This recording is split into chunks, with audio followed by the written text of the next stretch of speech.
Um, it's tough having kids, you know. I have children. Um, I didn't have material until I had children doing comedy or or therapy is what this is.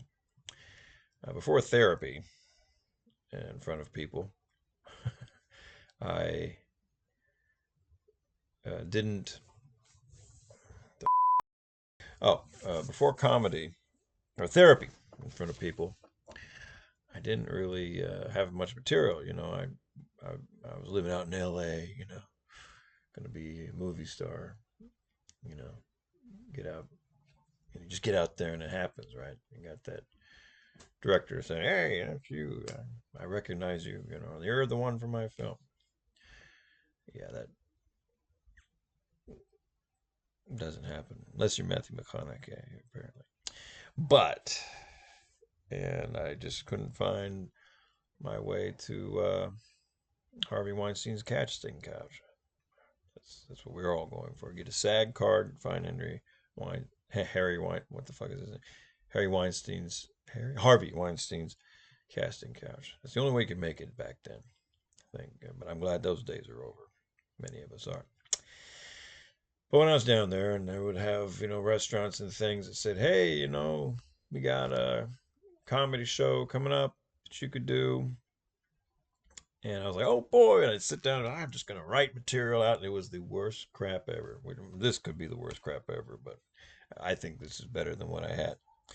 But my children gave me a lot of my material, just having not them directly, but um, just the experience of having them, just the things that they take out of you, they get out of you.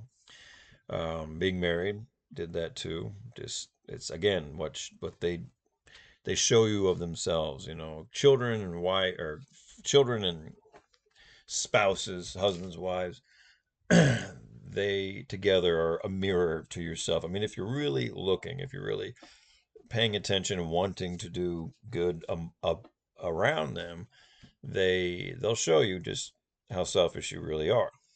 And um, realizing your ridiculousness and your selfishness, I think, at least for me, has given me a lot of material for comedy. But another thing that did it was having cancer twice.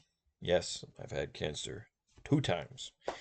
And the first time, I was 24 years old, 6 months, chemotherapy, done, right? Done. Go on with life. I thought, God's just gonna, he's showing me something. He's making me go through this because I'm gonna come out on the end, this amazing person. I'm gonna be this amazing, famous person. And I just ended up the same asshole that I was when I got in. And then they say 5 years, get your CAT scans, 5 years after chemo, last chemo, then you are 5 years of remission, you're done, you're good, you're good.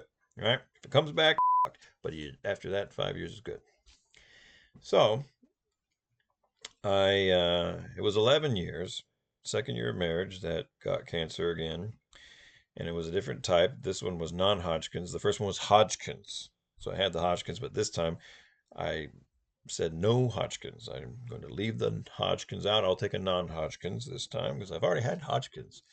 You know, Baskins and Hodgkins, right? I will have a non-Hodgkins thing. So that's what I had this time, and it was 11 years, right? So 6 years after I was supposed to never get this shit again, and I got it again. And the doctors were so amazed by my case that instead of treating me, they, made me sound like I was this miracle of science. And in the meantime, I'm like, but I'm, and they're, the whole time there's like, this is amazing. They would actually read the report. This is amazing. This is amazing. You, we've never seen a subject like this. We've never seen anybody like you before. And I thought, gosh, I wish somebody in Hollywood, would have said that before. But now I got doctors saying this, we've never seen anybody like you. We love you. We want to have you. We want to, and I'm just thinking, I'm dying this whole time. I'm dying. And I'm this amazing anomaly of science to you, of evolution or something. So Anyways, but it was hard. The first time was 6 months out of there. But this time the shit didn't go away. I wanted to stay. Lost all my hair. The worst though was losing your eyebrows. I didn't lose my eyebrows in 2004 the first time. This time I lost all the hair. I'm talking all the hair. Okay, gone, gone. I was back to my 9-year-old body again, at least from the waist down, or maybe the neck down, maybe from the nose, from right here down. I was back to my 9-year-old self, just as bare as a lake of ice. Anyway, but I lost the eyebrows, and that's when you really look abnormal, when you don't have the eyebrows. And I get it. I mean, who am I to complain? I'm a man. We could do the whole, shaved head thing, pull it off, most of us, right? But gotta make sure I have this perfect. Okay, good. Anyway, but for women, it's harder, of course. Because I mean, I'm probably sexist for saying this, but for women, it's harder. Okay, because they got hair, they love their hair and all this kind of stuff. And so, at least in America or the West, they'll have the hair, they love the hair, it looks good, and they lose the hair and they're bald. They look like a freak. All right, they don't want to look like that. Okay, I you know I think I'm actually one of those weird people that think some women without hair look very, very pretty. I don't know what it is. It's just I have a fetish of my own, head or something like that. Anyway, um, so yeah, um, it was weird not having eyebrows. I got mad at people who had eyebrows. I started getting jealous of the eyebrow people.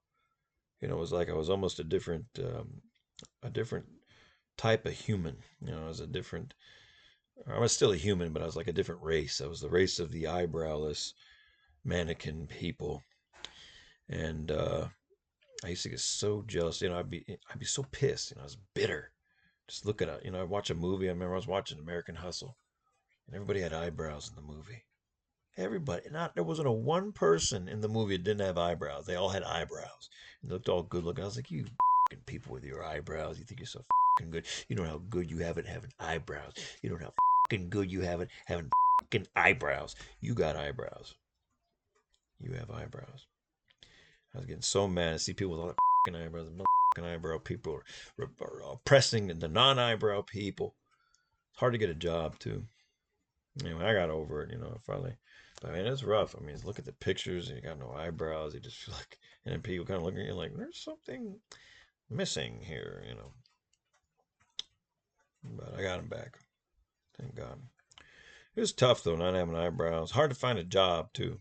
I was able to find a job for a little while, because shit's expensive, all the medicine and the transplants and all the stuff done. The only job I was able to get was as a mannequin. Yeah, I looked just like him. I just, or in a store for hours, just stand there.